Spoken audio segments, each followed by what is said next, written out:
Hello, everyone, and welcome to your class entitled Yoga Inspired Poses to Wake Up the Posterior Chain. And so, what is the posterior chain and why is it important? So, the posterior chain, as you may have heard, are all the muscles in the back side of the body, the posterior of the body. So, this could be posterior deltoids, the erector spinae down the back, our calves, our hamstrings, our glutes, our latissimus dorsi, our lats.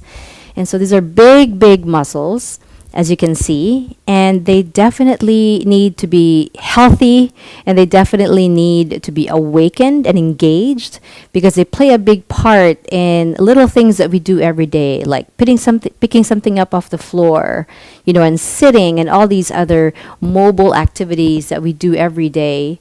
And so the healthier your posterior chain is, the more you feel sort of supported in all these activities and then you become injury free.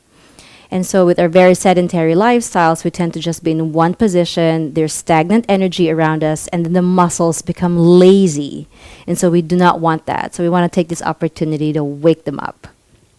Okay, we're actually just going to be oriented two ways.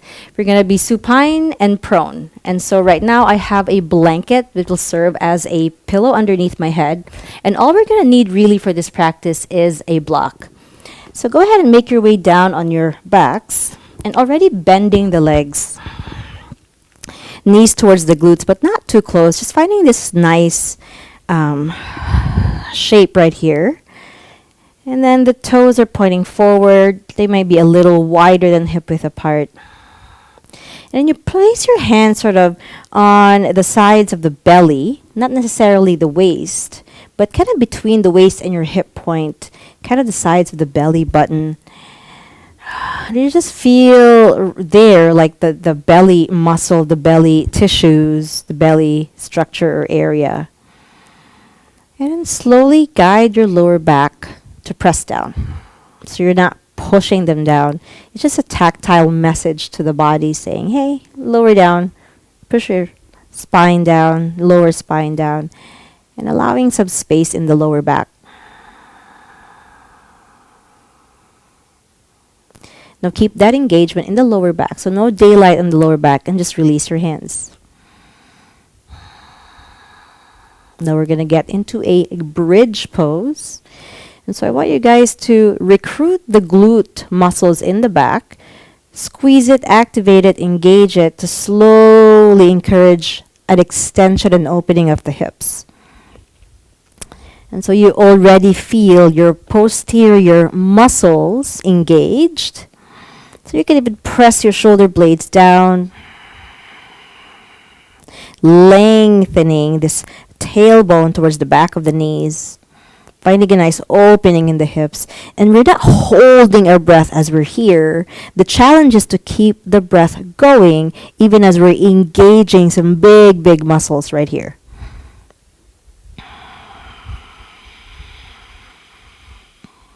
Relax the face. Open your mouth. And then slowly move it around.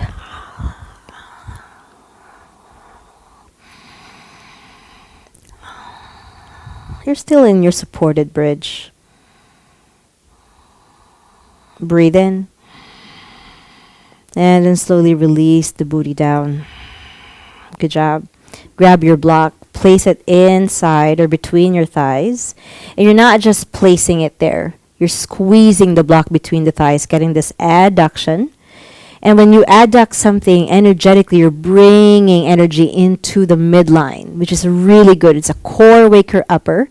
And the core here means front, side, and back, the entire trunk, not just the abdominals. So as we squeeze the block, lengthen your tailbone towards the back of the knees. And then there's no daylight in your lower back. Gently squeeze and activate the glutes. Lift up. It's that same supported bridge. Sorry, it's that same bridge pose.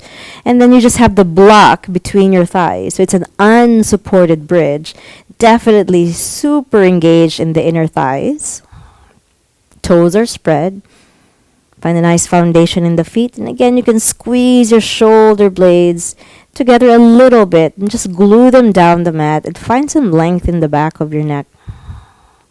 Be patient here. You don't have to go all the way up in your hips if that means holding your breath. Send the inner arches of the feet down, spreading your toes. Just deep breaths right here. This long chain of reaction in the lower back. The hamstrings are on fire. The glutes are on fire. Lower back is released, opened, lengthened. Inhale. And then exhale, slowly release. This time, just get some wiggles out of the way. If you need your hands to kind of direct your lower spine to flatten down, do so. Otherwise, energetically just get there. And then inhale, squeeze the glutes, come back to your bridge pose, and then start to lift the toes off of the mat. And you'll notice when you lift the toes off of the mat, you get a little bit more magnified energy between the thighs, allowing more squeezing in. And again, try not to hold the breath. Keep the breath going.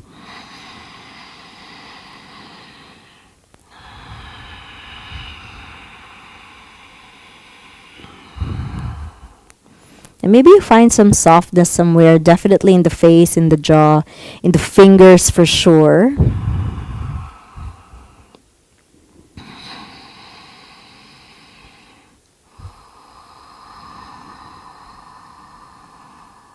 As you notice, you could start to sink in, really waking up those muscles, keeping the block between the thighs, squeezed in between the thighs, and then slowly lower.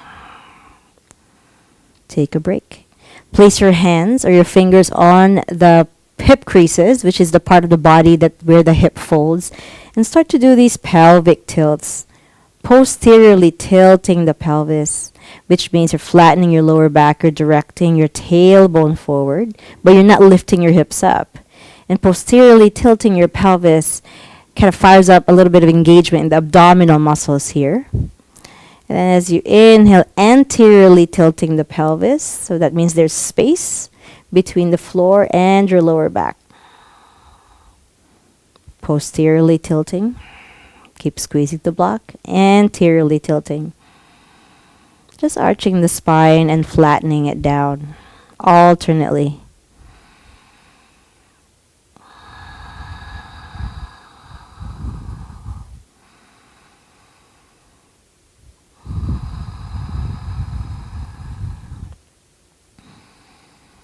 And then slowly come back to center.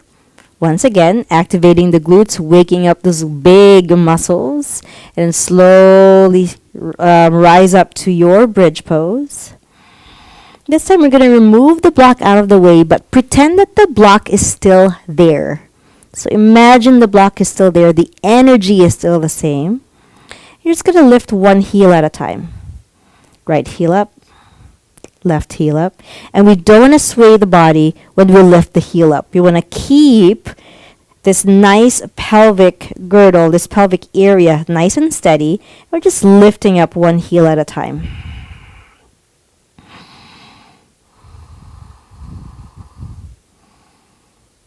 Right heel up. Right heel down. Right heel up. Right heel down. Left heel up. Just alternately. Beautiful. How are those glutes? Please do not hold the breath. This will not work if the breath is constricting you from doing something fluid, from doing something active like this one. So whether you're an Olympic weightlifter, a weightlifter, a boot camp exerciser, ballet, bar, whatever it is that you do, you're a runner, you're a triathlete, breathing is key.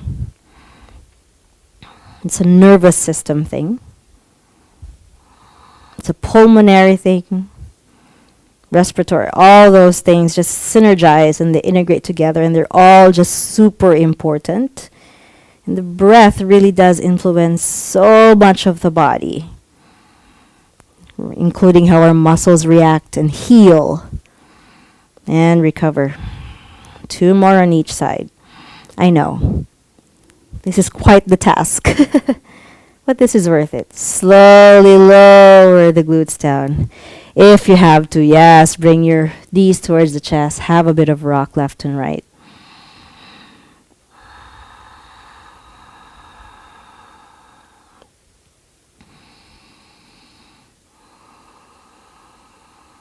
And then slowly roll onto a side of your choice.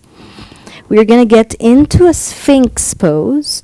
So I would grab a block if I were you. You can place a blanket out of the way for now.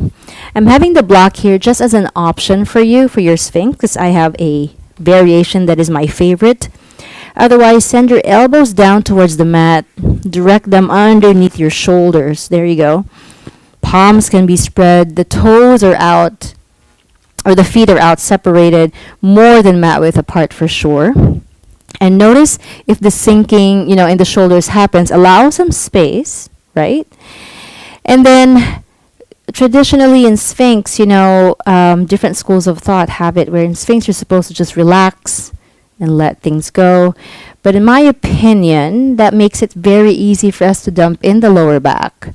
So I'd rather just wake up the glutes, and I'd rather just tuck the toes in the back. I don't do this all the time, but if I feel like my posterior chain needs some attention and I've been sitting around all day, my muscles are getting lazy. So these glutes are on fire, extending the hips. I know my hamstrings are working. Calves feeling it too. And you can stay in this traditional Sphinx pose, just opening the chest, also engaging the muscles in the shoulder blades. Or you can cross your hand towards the opposite elbow and direct your forehead towards a block to feel supported. But my legs are still super activated. The posterior chain is a powerhouse set of muscles. So I just want to acknowledge that even as I'm here looking down, kind of in this prone introspective pose, but this is like medicine for the entire back body.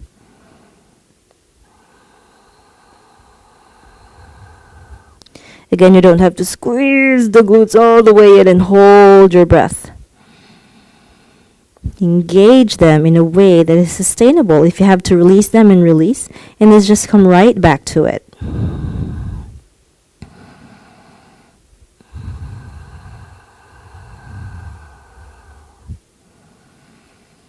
One more breath here.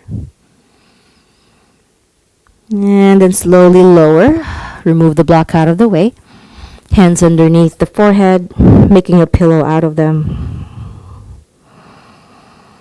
And then lift the feet up. Find some windshield wipers. Nice release in the lower back. Now we're going to get into a seal pose. So a little similar to Sphinx but different. So hands on teepee, like teepees on the side. So let your fingertips down. And like you're making a letter Y shape with your hands.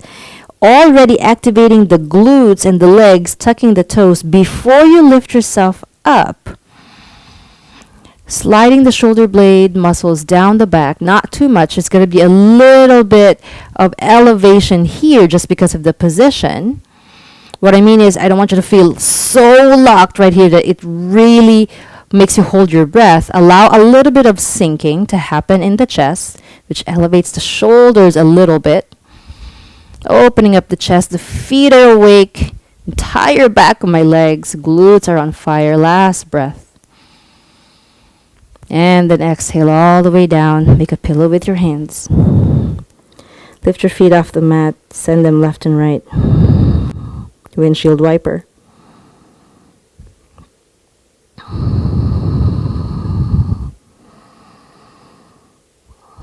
want us to make our way back on our backs. Again, you can have that blanket as a pillow if you want. Oh yeah, and one more thing I forgot. We're going to place a block towards the bottom part of our mat. I'm just going to place it there on its second face. It could be at the flattest face. And I'm going to place my heels on top of the block so there's a little bit of adjustment. There you go. Making sure that my heels are on the block. So you kind of find this nice lengthening that's happening in the back. Open the toes towards the face. Open the soles of the feet. Same thing, posteriorly tilting your pelvis. And on the next inhale, slowly lift your booty up and away from the mat. You have no choice but to squeeze the glute muscles. Keep the toes awake. Keep the tailbone pointing towards your heels. Inhale. Exhale here, soften something, especially in your face. Inhale. Exhale, lower down. Do some ankle circles, whatever adjustments you want to do. And we're going to do that one more time. Such a sweet feeling. I just feel like this is medicine. I actually do these poses when I feel like I've been sitting around the whole day, and it just cures things just like that. But that's for me. I hope the same happens for you. Okay, posteriorly tilt the pelvis. There's going to be a little bit of engagement in the abdominal muscles. Spread the toes, spread the soles of the feet. Inhale, squeeze the glutes, lift the legs off of the mat. Lift the backs of the knees off of the mat. But keep engaging the back body. My shoulder blades are glued down. My neck is not strained. My face is soft. And keep your breath soft. Spread the toes, spread the toes. Inhale. And then exhale, send your booty down. Whoo. Send your feet down. If you'd like to do some figure fours, maybe lifting the feet off the mat, a little bit of releasing in the back. This is such a good practice to do because there's a lot more out there about core work and all these different things that we do to kind of protect the spine and all these things. And people tend to forget the posterior chain a lot. And people just focus on hamstrings and just the glutes. But there's so many more in that entire chain, some critical muscles that need to be acknowledged, that we need to wake up and engage. And slowly release. You can roll on to a side of your choice and gently push yourselves up.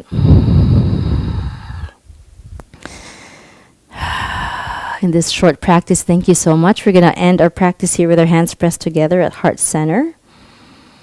Still with this same yogic attitude, the yogic principle, basically of like loving oneself and acknowledging all these strengths that we have in our bodies, everything that it's capable of doing. Just love ourselves and feel stronger by tending to our physical nature as well as all the other things we have going on. Our spiritual nature, our emotional nature, our mental nature.